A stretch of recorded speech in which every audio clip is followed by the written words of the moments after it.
Okay, so today we have a double header. One of my statements on the YouTube is the real occupied territories, and that's the second half of today. We're going to look at the biblical borders of Israel. In other words, the land that God promised Moshe, which is smaller than the land promised Abraham, which comes to us at the end of days. I'm just going to stop the share for one moment to put up what I need for the second half of the class.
Okay, here we are. Yeah, okay.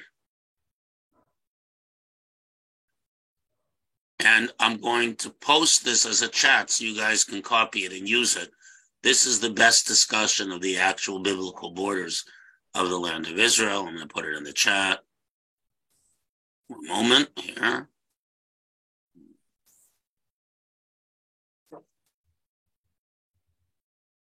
Good. I believe that's from Yeshiva Har Bracha. And now I'm going to share a screen with the actual Parsha. Okay. And there we are. Okay.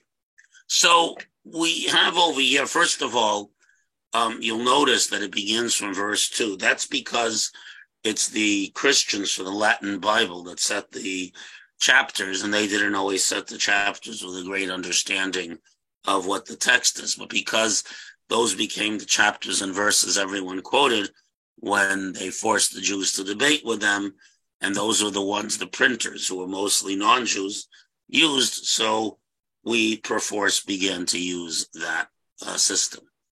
But it's not always in accord with the understanding of the text of our sages. So let me first give you the overview. And actually, Chabad.org has something interesting that's worth looking at, which is Matos Masai. Moses conveys the law, government, annulment of vows, and tribes of wars waged against Midian. The Torah gives a detailed account of the war spoils and how they were allocated. The tribe of Reuven and Gad asked for the lands east of the Jordan. Moses is initially angered by their request, but then agrees. Then we list in Parshat Masai, it's a double header. This is the longest Torah reading of the year, 242 verses. 244 verses, sorry. We have the comment on the plains of Moab. Then we have the cities of refuge and the laws of murder. Then the daughters of Tzalafchad marry into their tribe, which was only that generation, and that's that. But we are going to look at. We're going to look at the whole thing, but the first thing I want to look at is I've often talked about the relationship between the written and the oral law. So I want to demonstrate to you. So in the spoil of Midian, there's a discussion of what to do with essentially all the non-kosher vessels that are there. And it's a few verses. And in those few verses, as interpreted by the system of interpretation of the Torah, which means that these are biblical laws, but extracted by the principles of interpretation God gave Moses, and that said, hey guys, it's your sandbox, play in it. So, so I'm going to show you how from a few verses multiple laws are extracted.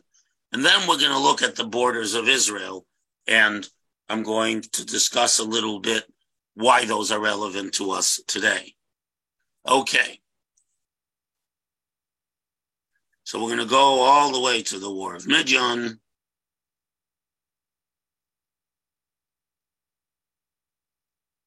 Here.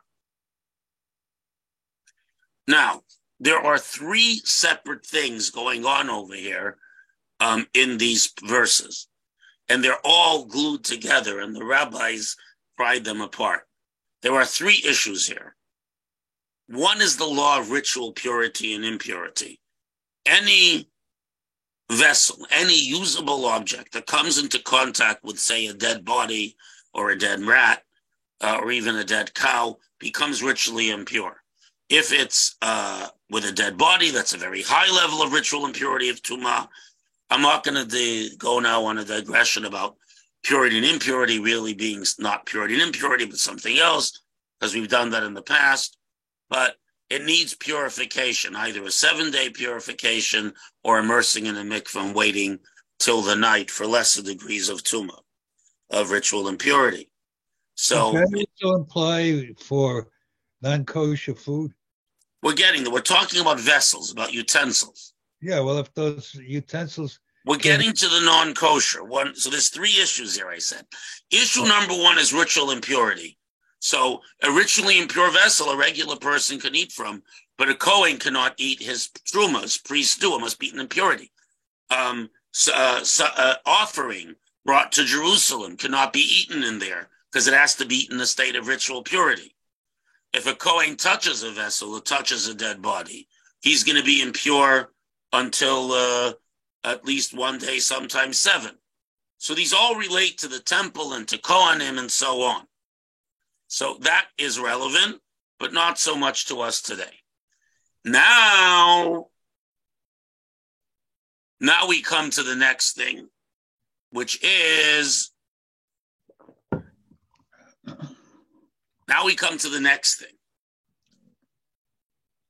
and that is the question of immersing of vessels. Even though something is ritually pure or impure, if this is a vessel that belongs to a Jew, you can't use it for food purposes until it's immersed in a mikveh. This is Tevilat Kelim. Now, there's a lot of discussion as to what kind of vessel and so on. Plastic, there's a debate about, but if you have a metal spoon that you bought in the store, so if you bought it secondhand, you have to kosher, which we'll get to. But once it's kosher, if it belonged to a non-Jew and now it belongs to a Jew, you must immerse it in a mikveh. So a non-Jewish caterer that has kosher supervision doesn't need to immerse the 1,000 pieces they bought. But a Jewish caterer buys 1,000 pieces of utensils and silverware and flatware, all must go to the mikveh. When we buy anything, unless we know it's made by a Jew or a company belonging to a Jew, and it's made of the materials discussed in the Torah, you must immerse it and say a blessing on the immersion of the vessel in the mikveh. If it's made of something we're not sure about, or it's or possible we're not sure if it was made by a Jew or not, you immerse it in a mikveh without a blessing. Are you talking about brand new stuff? Yes, exactly. Brand new stuff it's a positive commandment in the Torah, like having a mezuzah, like saying Shema, like eating kosher. If you buy a vessel and that vessel was made by a non-Jew and bought from a non-Jew, like it was made for Walmart in China and bought for Walmart, and you got their their 48 set tableware set for $9.99 on a rollback. But you do have to go to the mikveh and immerse each piece in a kosher mikveh. And then comes the laws of koshering, which is that if you have... Hold it. No. Back up. I understood the part about buying the stuff secondhand, but I don't understand why stuff that's brand new regardless of the cost, whether you're buying fine China or Walmart stuff, okay? I don't understand why, if it's bought brand new, you need to go through all that business. Because anything to do with food is a very big deal in Judaism, because food is the means how God gives us life. Food is the way that God appears in our body and gives us life. Food is a big deal. That's why there's the whole kosher thing. So anything you use to make food must enter the Jewish people. It must enter Judaism. It must be sanctified and elevated, because you're using it to make food, which is the means by which we receive our life force from God. So it's a holy thing. The table is holy. The kitchen is holy. So anything that you use directly to prepare food with. So for example, a bin you store flour in, you don't have to immerse. But a kneading bowl, you do. Anything that's the last step before cooking or used for cooking. So a cereal bowl, you need to immerse. Hold on, but you can't immerse like a toaster oven, for example. Ah, very good. You ruin it if you put it in. Very good. So, if you're dealing, you only have to immerse what touches the food. So, first of all, in a toaster oven, you would immerse the racks and so on. In an air fryer, you immerse that little basket, which isn't electric. Now, what about things like water urns and so on, that if you immerse them, even no matter how well you try, sometimes you can dry them out. Sometimes you can't. So there are three options. Number one, if they're made of plastic, we're not so worried. Number two, some people do this. You can sell them to a non-Jew like you do with the chametz. But the most common solution is that advocated by the Star K from right near Michal Weissman's hometown. And the Star K quotes several sources that indicate that if immersing it in the mikveh destroys the object, you don't have to immerse it in the mikveh. Because the Torah says that you immerse them and use them. If it's unusable after immersing, you don't have to immerse it.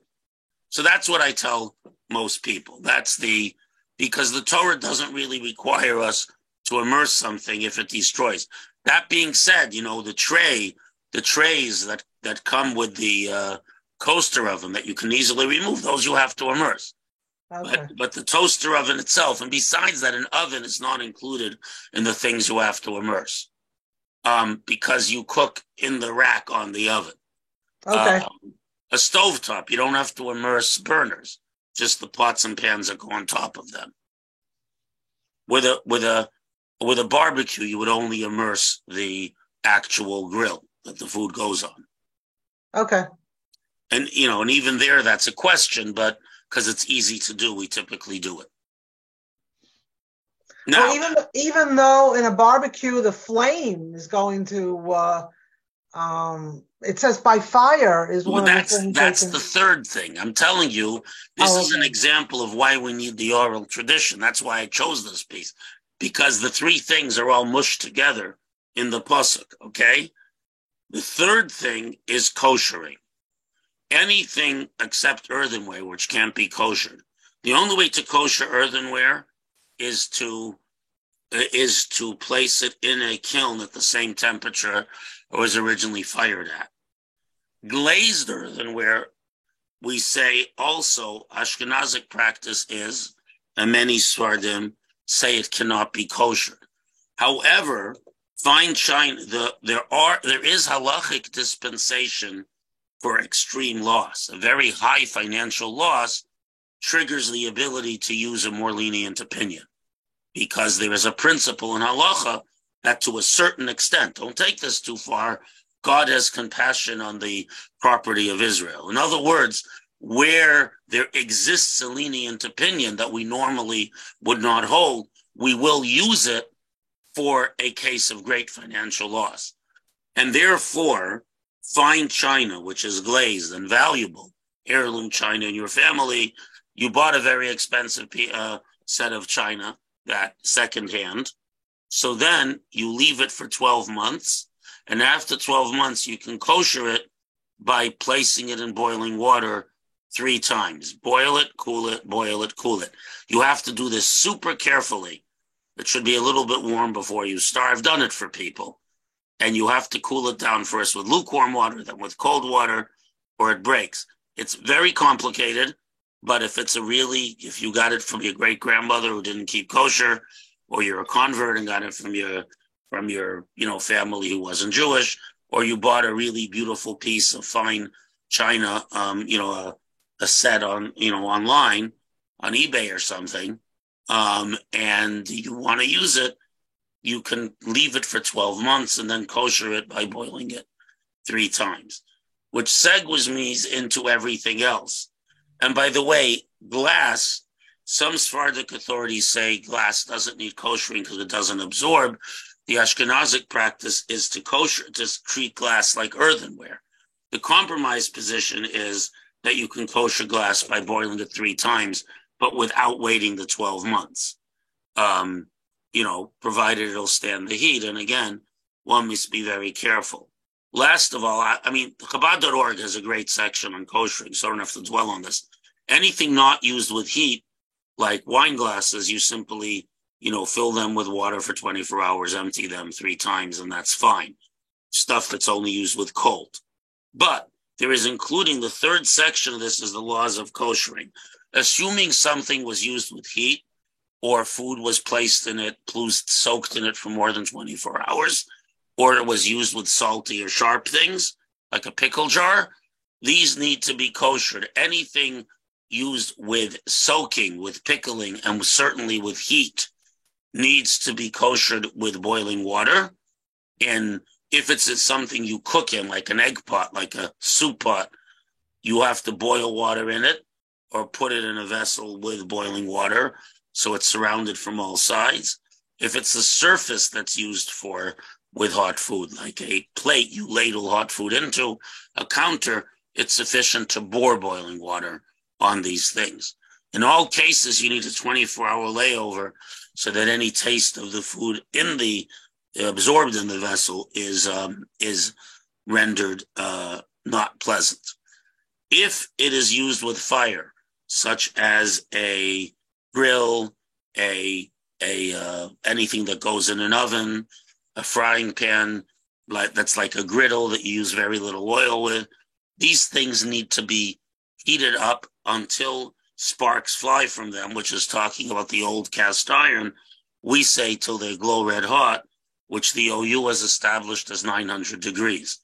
When I kosher large kitchens, because a lot of the stuff is coated in cast iron, I use a infrared thermometer because it's 900 degrees appears before you can see it glowing, even in the dark.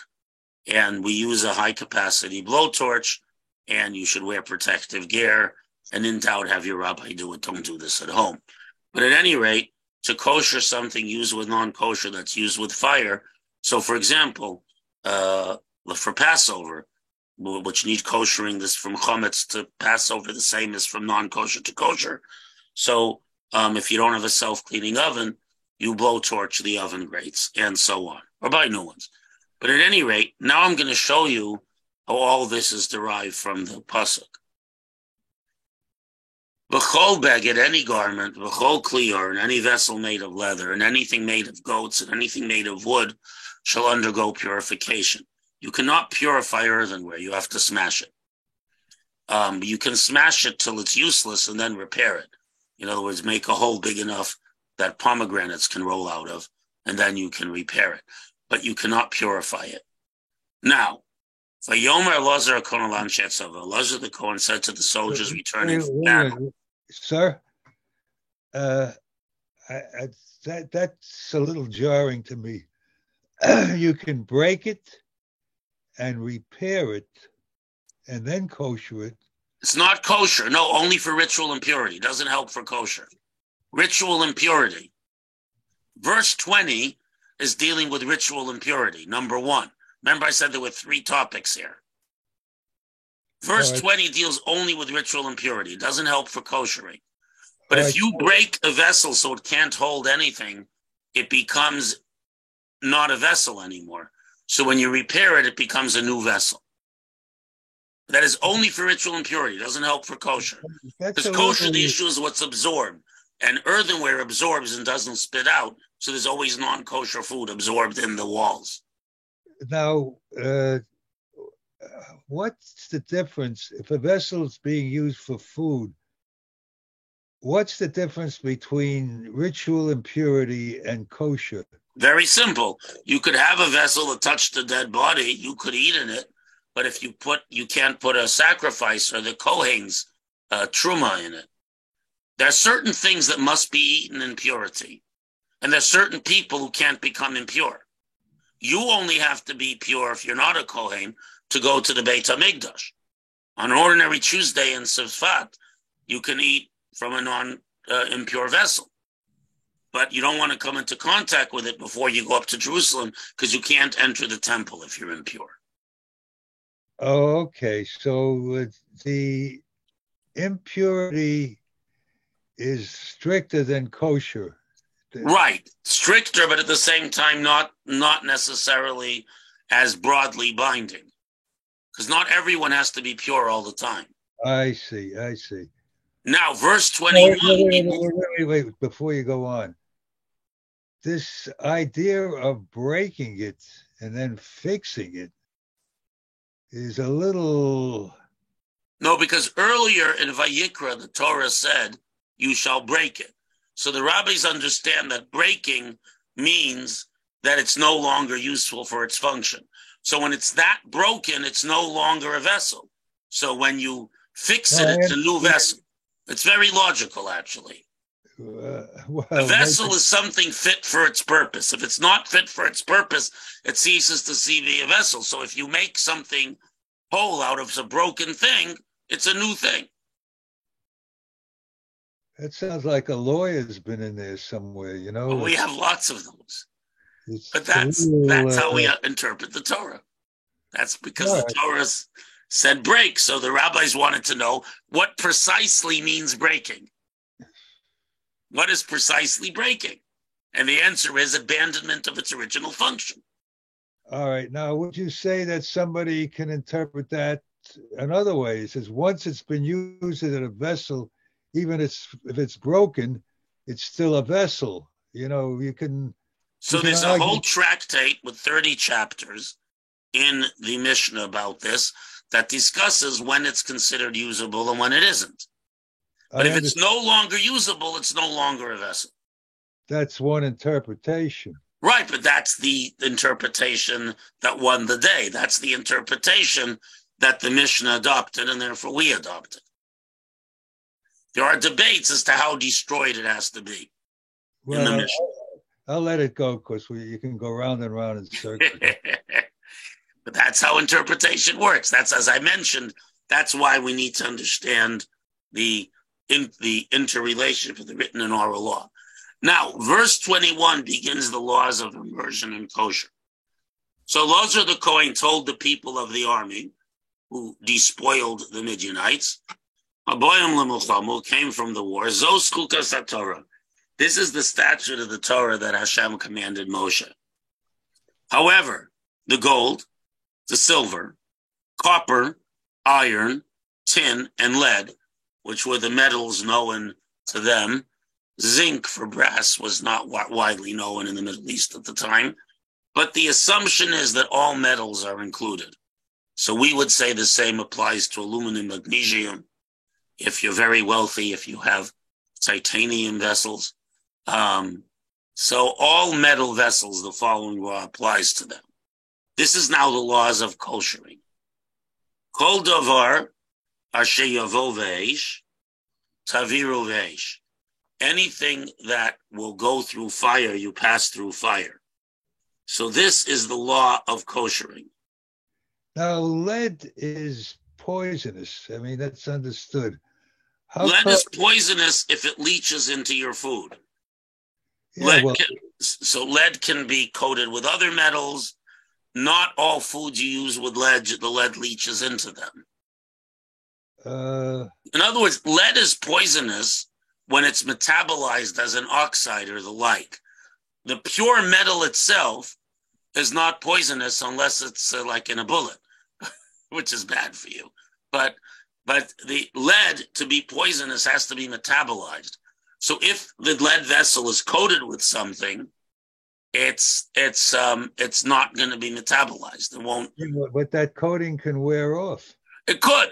Yes, the Romans had a lot of sicknesses from eating stuff with lead. But it depends on the lead, if it's acidic or not. You can read up on this. There's a lot of archaeologists who dwelt on the question of lead poisoning.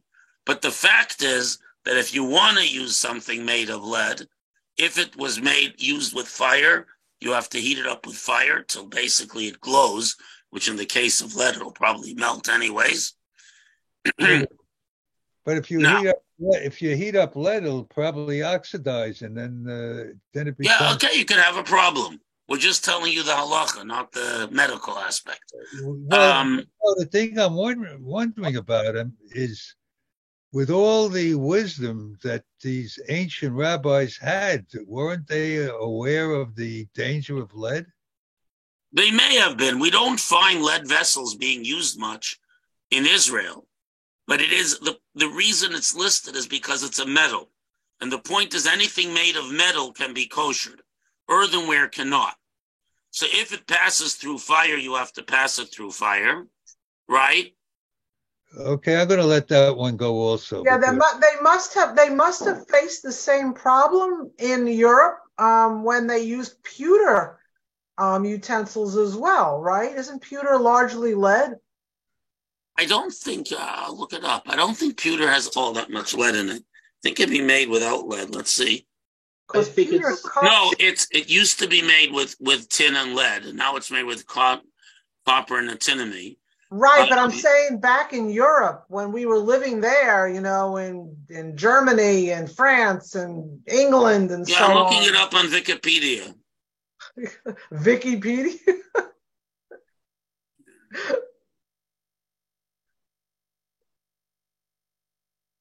So lead is toxic, but here's a PDF. A minute.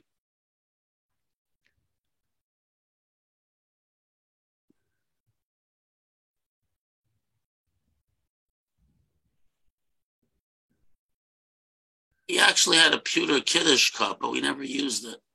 Good. Yeah, olive eye.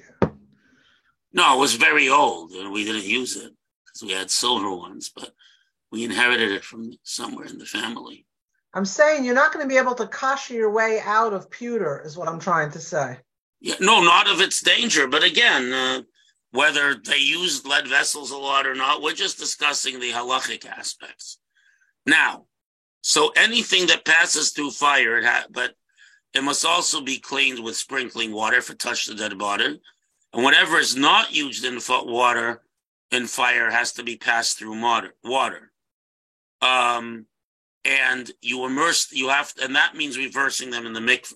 So now, passing through fire means as follows. If it's used with boiling water, you kosher it with boiling water by immersing the whole vessel in boiling water.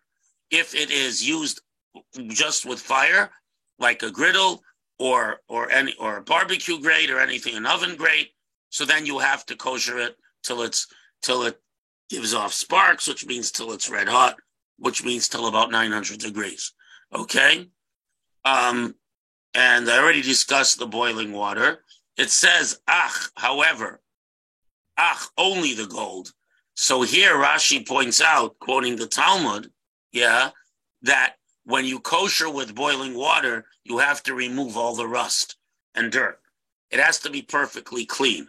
Whereas when we use a blowtorch or a fire in the old days, we assume that the fire burns everything up. That's why a lot of kitchen utensils that are made of lots of parts cannot be kosher. By the way, how did the rabbis decide that this was not one of those rules that applied just if we get the temple back? Because quite simply, A, we have a tradition that it's relevant, and B, since it's not dealing with ritual purity and impurity, of course it applies in all times and all places. The only time a law only applies in the temple is if it's something that deals with the temple or its rituals. But didn't you just talk about the ritual purity? That was only verse 20. Oh. And you notice that verse 20 and 21 are interrupted by Elazar speaking to the people. So it's clear that verse 20, that's what the rabbis say, that verse 20 and verse 21 are dealing with two completely different topics. Okay. That's why we have the introduction. Elazar, in other words, I'm demonstrating to you how closely the interpretation works. How the rabbi, see, even the word however, only, it means to say that when you kosher, only it must be that there can be no rust or no dirt or no residue when you kosher it. And however, anything that is only used with cold stuff, whatever is not used with fire at all, you pass through water. So something only used with cold, like a drinking glass, it's sufficient to immerse it in the mikveh. Because anything you get from non-Jews must be immersed in the mikveh. So these these 7 words, whatever won't go in fire, is used in water. That refers to immersion in vessels. So ritual purity and purity, verse 20, verse 21 and 22 deal with koshering. 23 deal with koshering. The last 7 words in verse 23 deal with the mitzvah of immersion in a mikveh.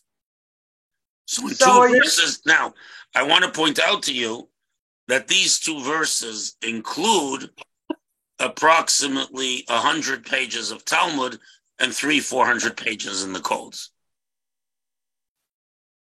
Just these 3 verses. Can I just ask one little bitty question? Not as many as you want, Marcy. Just one little bitty one.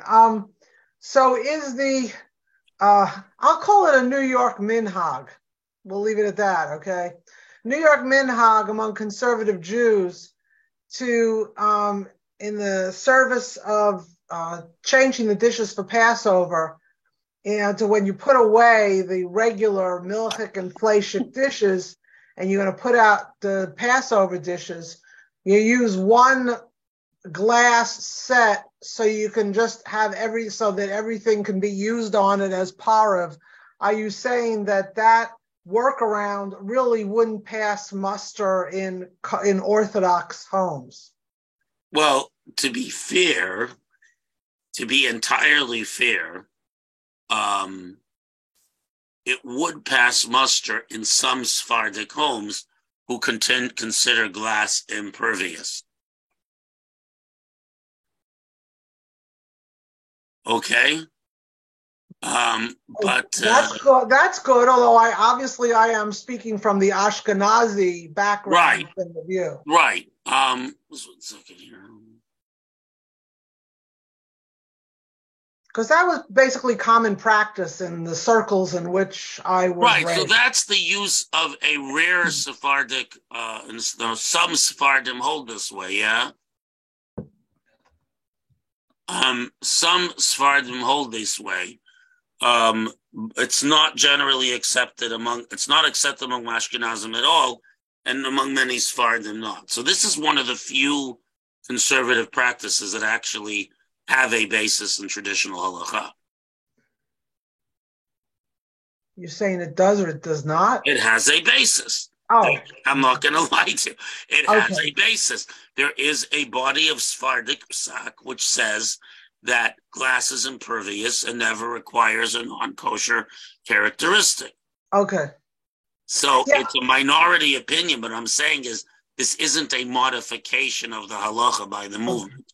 It's the adoption of a minority opinion as a majority behavior. Well, what about other impervious vessels like glazed things that might be as impervious as glass? So there's a debate about glazed pottery because the glazing wears off over time or gets cracked in places, microscopic cracks. If you ever dropped a china vessel, you'll usually find that the inside of the china is stained, that it's not pure white because the glazing is never perfect.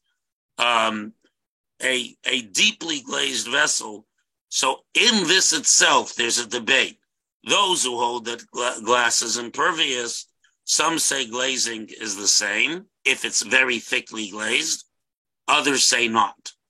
So even among Sephardim, they would not use china and treat it as glass because the glazing is too thin. But I'm just saying that those people who use glass, they're following an opinion that exists. It's not made up, shall we say. It's not a new development.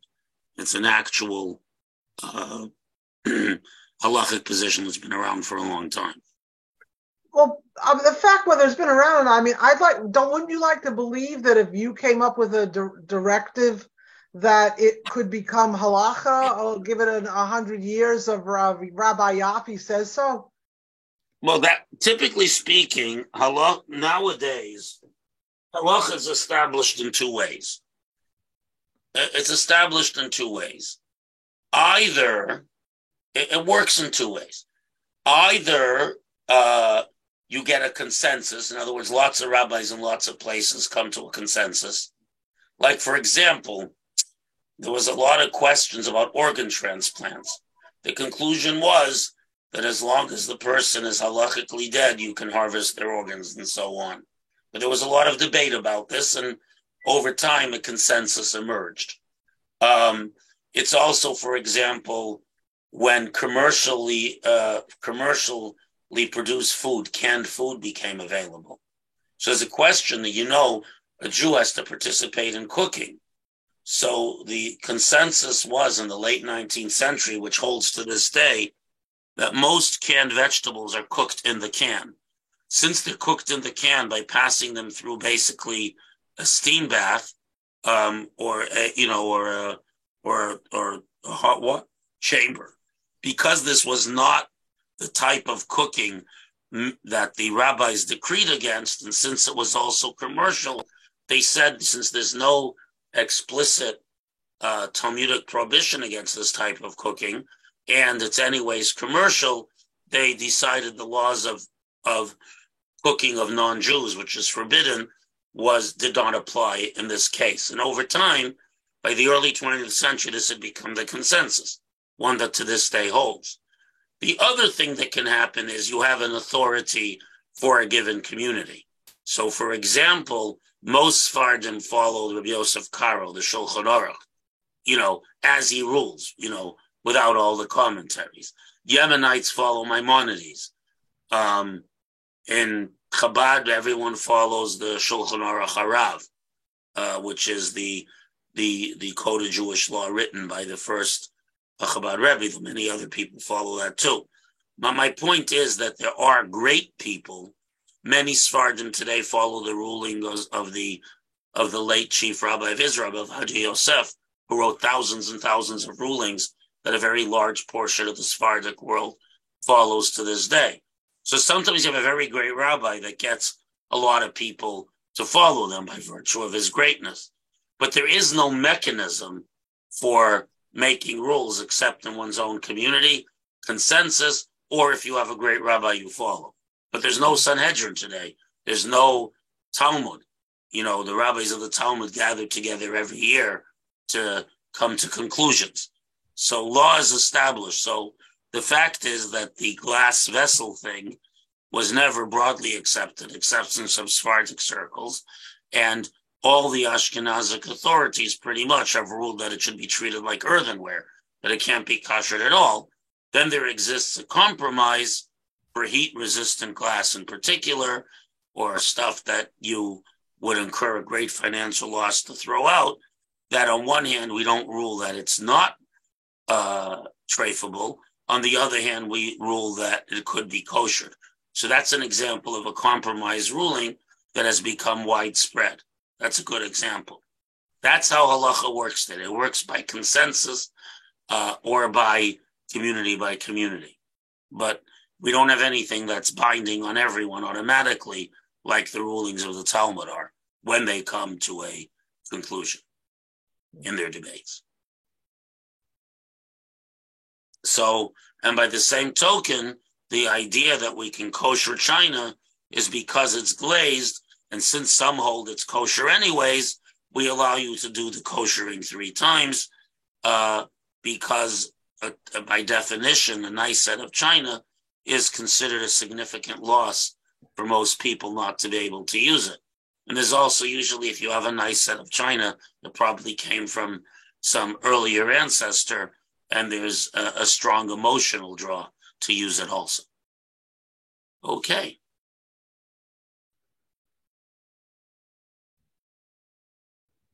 Now let's look at the land of Israel.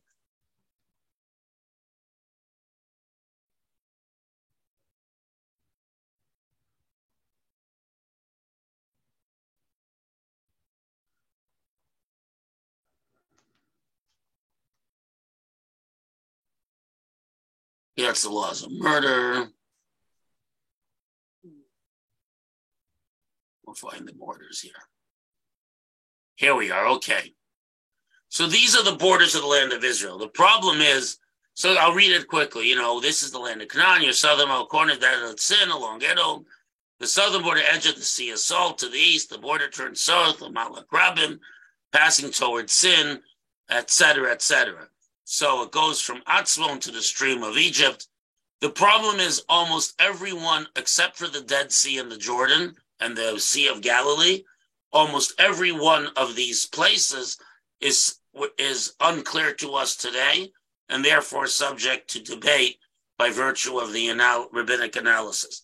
However, as you'll see, most of present-day Israel, including Judea and Samaria, is part of this system.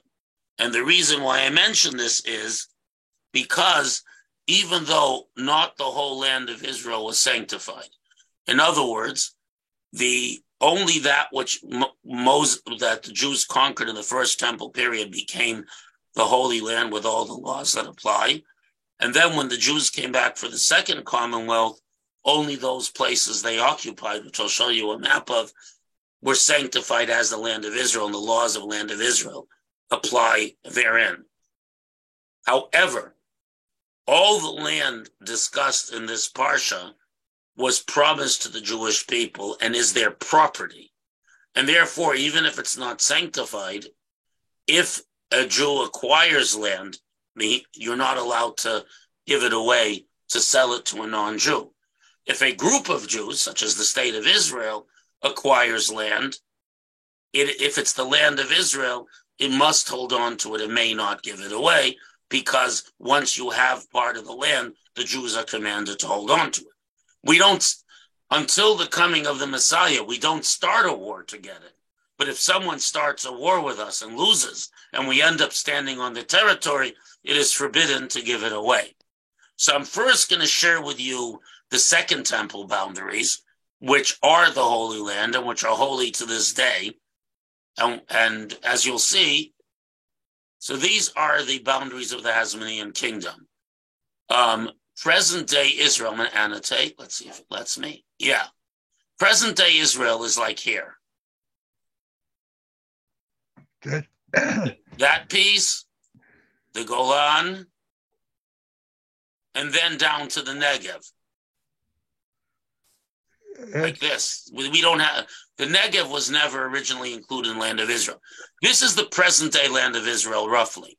So basically, the western quarter of Jordan and the western half of Lebanon, eastern half of Lebanon, are part of the land of Israel according to all opinions. Therefore, if acquiring pieces of it, we're not allowed to return it. Now, however, any land that was included in the land of Israel promised to Moshe, once a Jew acquires it, they may not give it back. And then all the more so includes a group of Jews who have an army, right? Such as the present day Israel. So here are the borders. So this is a very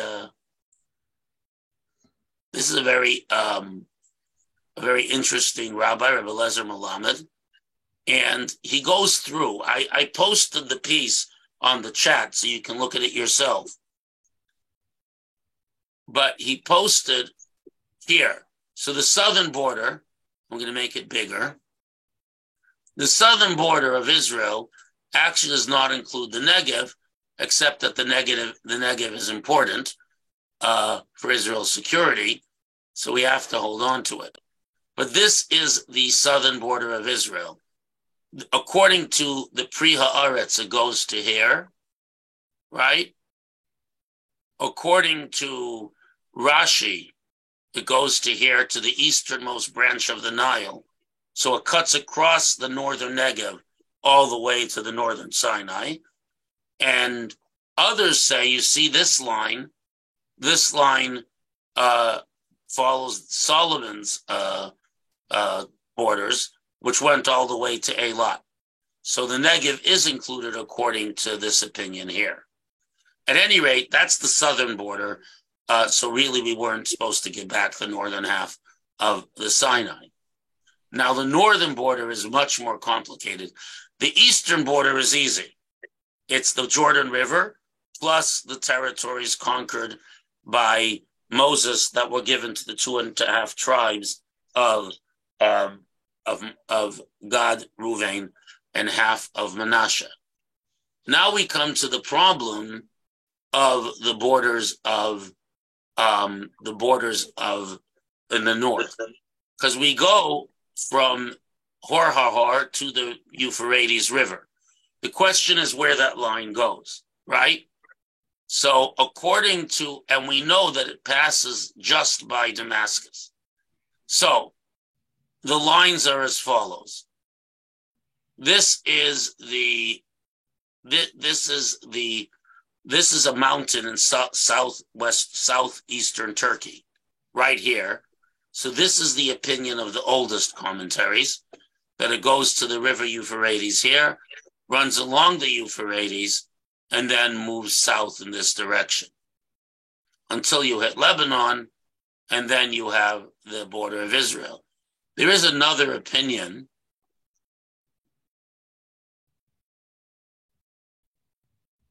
which goes like this. It goes along the Euphrates till here, then comes down this way. That blue line I just drew. Chewy.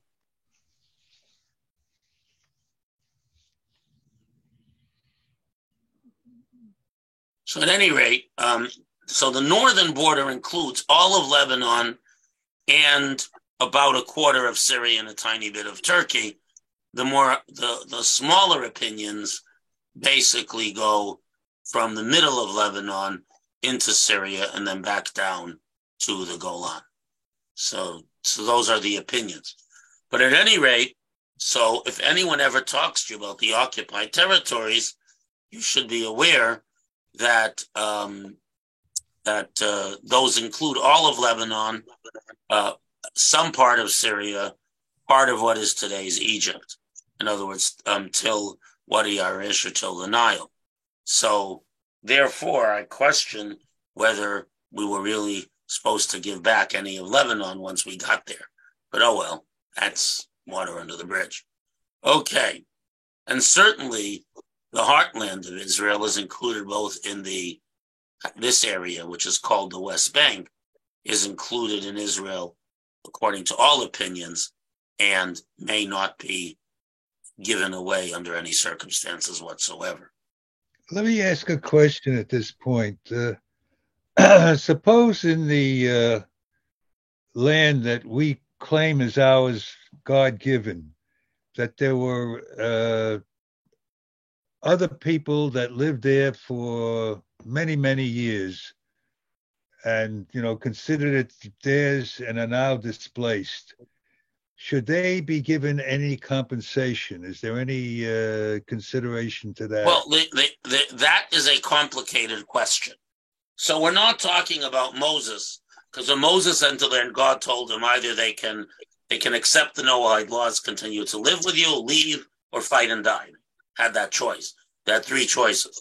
But nowadays, actually, there are many laws that deal. So the fact is like this, that if people are displaced as a result of a war, they started with you owe them nothing. You start a war, you lose. The concept of booty, of plunder, is a concept in Jewish law. So if you are a hostile population, you start a war, tough luck, Charlie, bye-bye. No compensation. Wait. There are probably people in there that had nothing to do with the war. So Irving, Jewish law looks at nations as realities. If a nation, whether they all agree or not, if a group of people takes a course, a definitive group of people, a nation, a tribe, we treat the tribe as a whole. Well, that's not necessarily so. Let's take the case of Germany. If somebody was in the German underground, they certainly didn't go along with right. But at the same time, now they would not be held responsible. They won't be held responsible, but all of Germany is taxed to pay reparations for what they did.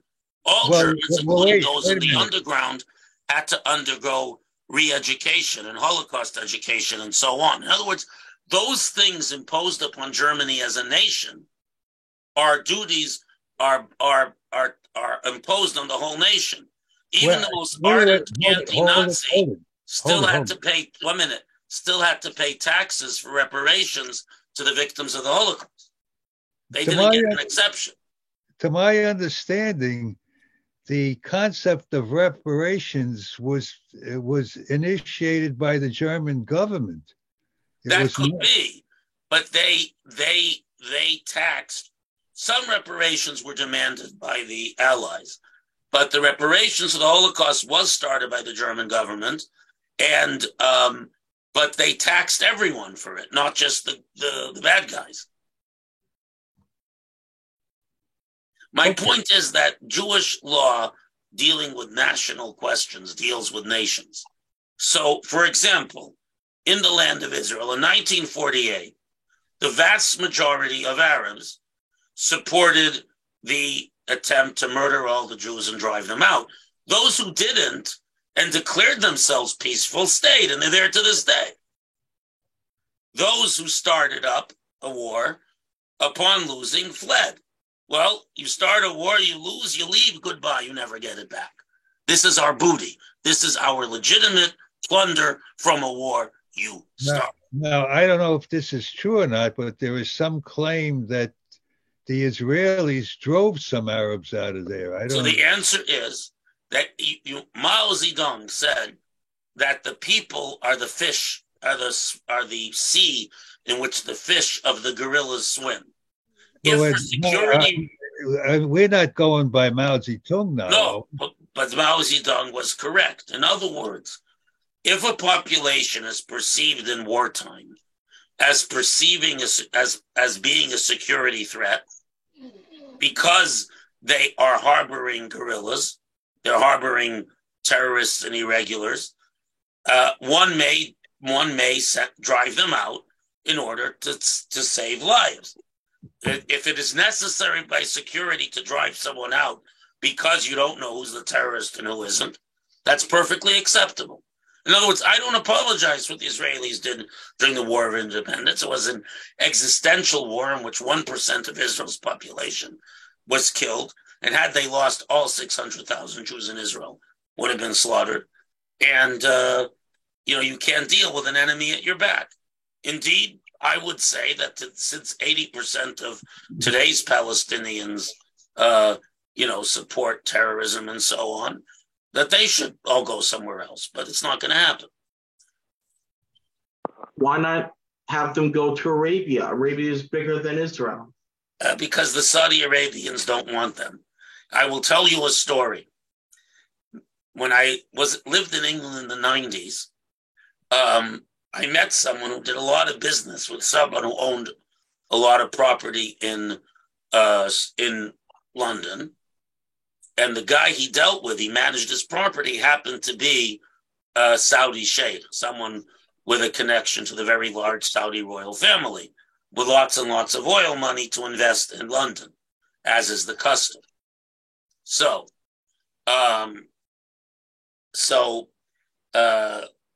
he told him once, he says, look, you're a good fellow. I like you. I have nothing in particular against Jews. But on the whole, you should know that the Saudis don't like Jews. As a matter of fact, the reason we support the Palestinians is because there's such a terrible curse on humanity, such a horrible group of people, we want to inflict them on the Jews. So the Saudis don't particularly like the Palestinians, but they would like to inflict them on us. True story. Probably, yeah. It sounds true. It sounds. No, because unfortunately, wherever they've gone, they made trouble. When they were in Kuwait, they made trouble. In Lebanon, they made trouble. Wherever they've been a source of destabilization. So they're like Amalek. I don't know if like Amalek, I wouldn't go that far. But my point is that the halacha actually is that any non-Jews who are in the land who are allowed to stay, right? You don't throw them out. You don't take away their property, but they have to accept the basic laws of morality, the Noahide laws, and they have to accept the fact that the land belongs to the Jews and that the Jews rule it. Anyone who objects to that should leave. That's the halacha. But we don't take away land from people already living there. If we didn't need to expel them for security reasons, those Arabs living in the land of Israel after 48, after 67, are actually welcome to stay, provided they don't, they accept the land belongs to the Jews and the Jews should rule it, and that they don't engage in criminal activity or terrorist activity or any form of resistance. According to Jewish law, not that the Israeli government will follow this, anyone who is rejecting the Jews' right to live in the land and to own and control the land has no business living there. They should leave. But we absolutely acknowledge the property rights of those peaceful non-Jews who happen to live in the land of Israel. That is halakha. I'm making it clear. So those who say throw out all the Arabs, it's not true. That's not correct according to Jewish law. I think it goes even further than that. Not only are they allowed to stay, but they are even members of the Knesset. Well, that's a question as to whether, because the Knesset also decides religious questions. Really, we shouldn't have non-Jews deciding religious questions for Jews, such as who is a Jew and so on. But that's another discussion for another time. But generally speaking, we should allow them sufficient representation to be able to receive the benefits of living in Israel. But what they don't have the right to do is to demand that we yield any portion of the land of Israel to some other political entity, such as a Palestinian state. Well, would they be interested in who's a Jew and who's not a Jew? I mean, the point is they vote on it. In other words, when there was the whole message who was a Jew vote, they voted with the left-wingers because the left-wingers promised them something. Can we change? It's political horse trading. Can we change the topic before we run out of time to one more question relevant to the particular Torah portion we're in now? No. Okay. Because the session would not be complete without me asking about why only the widows and divorced women were allowed to have make a vow. Yeah, that were upheld. Okay. When did this that, actually, we discussed this several years ago. Yeah, when did that change? No, so let me make it clear. They're allowed to make vows. It says to torture their soul. A vow that is a affliction of the self. A woman who makes a vow to afflict herself, to fast, something like that, her husband or father, her father till she's 12 and a half, her husband during the marriage, can annul that vow between hearing about it and the night afterwards, before sunset. And the reason is, in my mind, the Torah doesn't give a reason, because a woman is ultimately the foundation of the home, and therefore her vows to afflict herself, to fast, to impose various sufferings on herself, affect everyone. A vow she makes, such as to give charity from her money, a vow she makes to bring an offering to the temple, a vow she makes to say extra Tehillim, the husband cannot annul that. It says in the Torah, Lanot Nefesh. It's only vows to afflict herself, number one. Number two, the reason is, I believe, as given. And number three, if the vow is not annulled by the time night falls, the vow stands. But we do give the husband and the father those rights because, in my mind, it affects the household. Any vow of a religious or financial nature, he has no power over. So if she says, I will never go shopping at Walmart again because of something that happened, he can't annul that vow. If she says, I'll never eat fried chicken again, he could annul the vow because her suffering ultimately affects the whole household. I think that's the reason. Again, I have no source for that. That's can she go to the base din to have her vow null? What? Could she go to a base din? That's a separate issue. Anyone who makes a vow that they later regrets, any man or woman who makes a vow they later regrets, can go to a rabbi and have the vow undermined, not annulled, but undermined. Undermined. Thank you.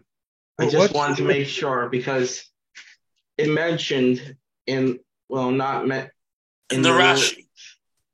In Rashi. Right, yes, the Rashi mentioned it. Yeah, Irving. What's the difference between undermined and annulled? So annulling a vow, Hefer, is you can annul the vow without any reason, you just say, I annul the vow. With Hatara, which is literally freeing one from a vow, it's undermining. The Hebrew is to free, unbinding a vow is the correct term, is someone comes to me and says, Rabbi, I swore never to walk into the shul again, but they have the most convenient minyan. So I say, if you would have known how unpleasant it was to walk 2 hours in the 100-degree heat to go to the other shul, because you swore never to go to the shul next door to your house, would you have made the vow? And if the person is smart, he'll tell me, I would never have made the vow if I knew how unpleasant and inconvenient it would be. So I say, therefore, you made the vow under retroactively false premises. It is unbound. Go to the shul next door to your house. That a rabbi can do, on a pinch 3 knowledgeable lay people. That we can do, but that is undermining the vow in the first place. Whereas in annulling a vow, so you don't need a reason, and it's done from here on in, not retroactively.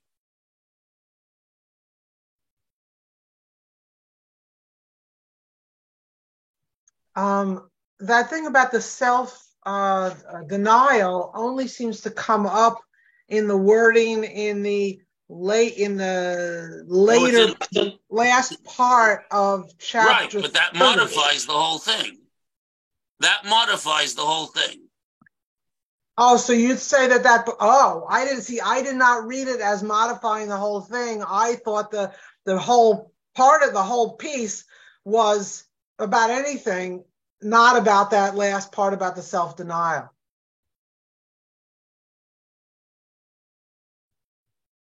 All I saw was a whole lot of women don't own themselves. No, but here's the verse. Look. Verse 14. Kol neder v'chol shvuas iser lanos nefesh. Any vow binding oath of self-affliction, husband can either uphold or revoke it. So it's all the upholding and revoking only applies to self-affliction. This verse is a general principle for the whole parsha.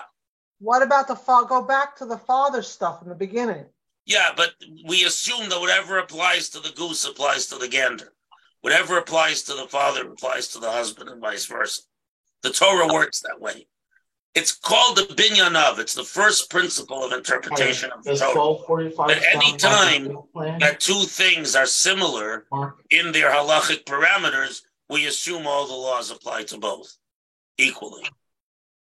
So, for example, if we know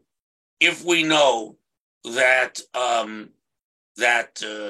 we learn from the laws of korbanot, that non-kosher meat is nullified at a ratio of 60-1.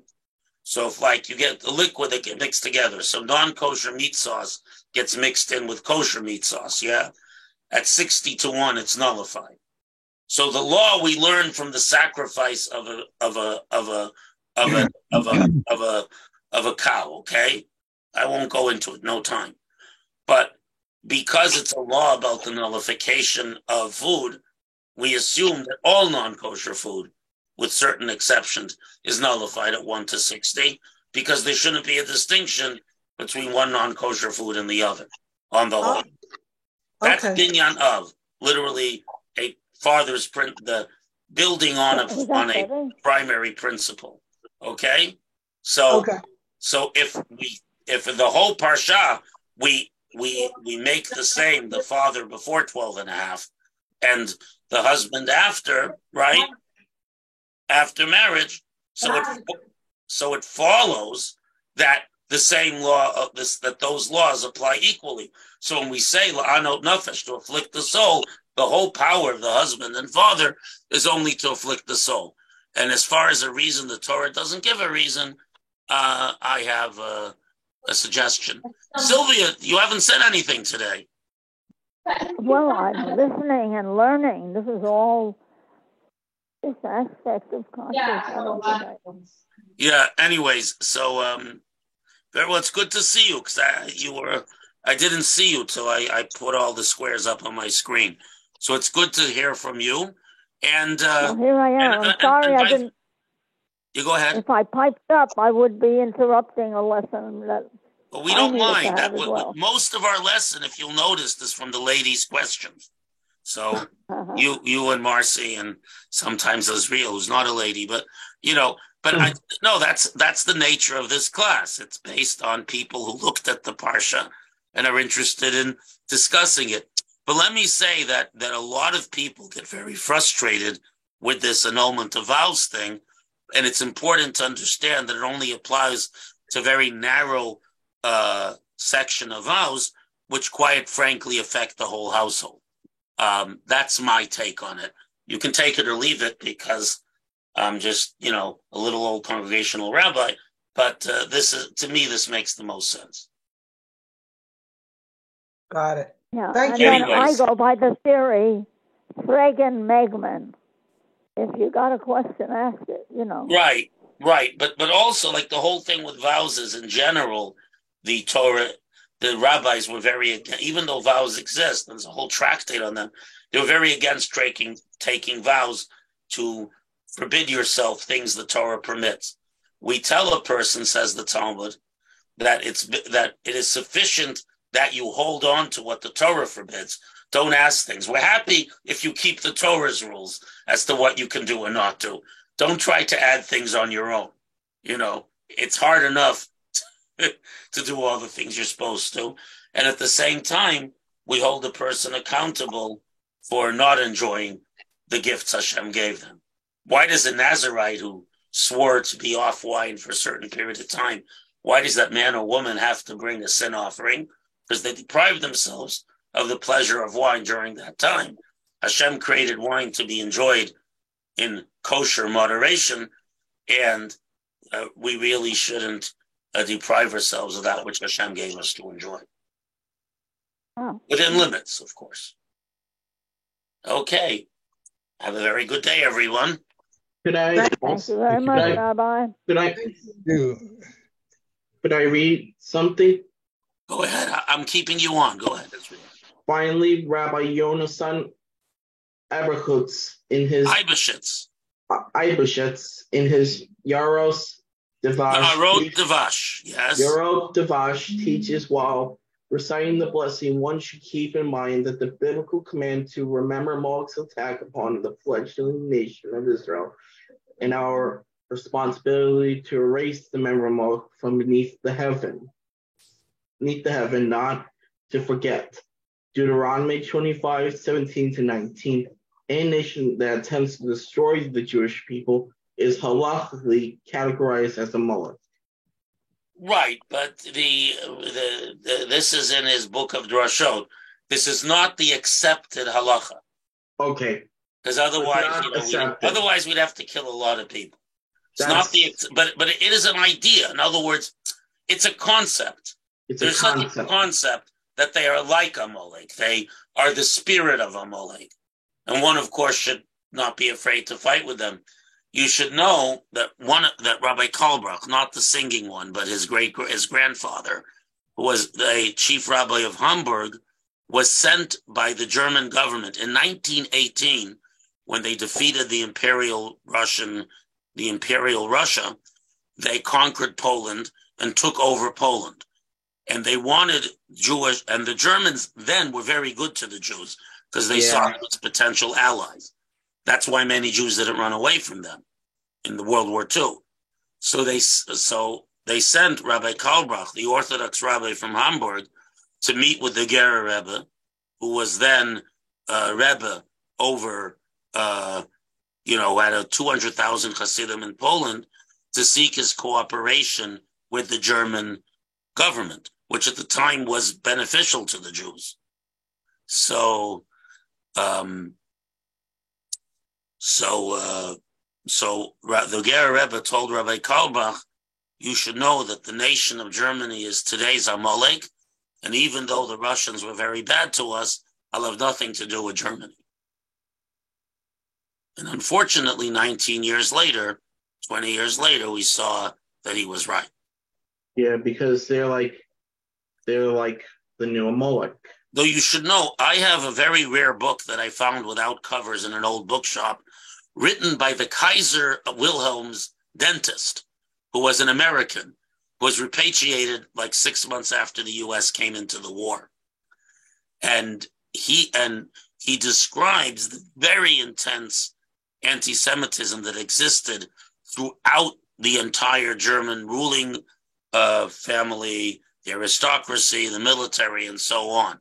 And I also read a book by the ambassador to Germany until 1917, who also writes about this. There was a very intense anti-Semitism of a very vicious racial kind, very common in Germany, even during World War I. It came to its unfortunate fruition in World War II. But the Gerer Rebbe was onto something. And if you remind me another time, because you've run out of time, I'll tell you a story about the fifth Lubavitcher Rebbe and his sense of Germany's propensity to start wars that would submerge the world in blood. I'll talk to you about that another time. Okay. Have a very good day, everyone. Rabbi. Okay. Take care. Be well, everyone. Take care.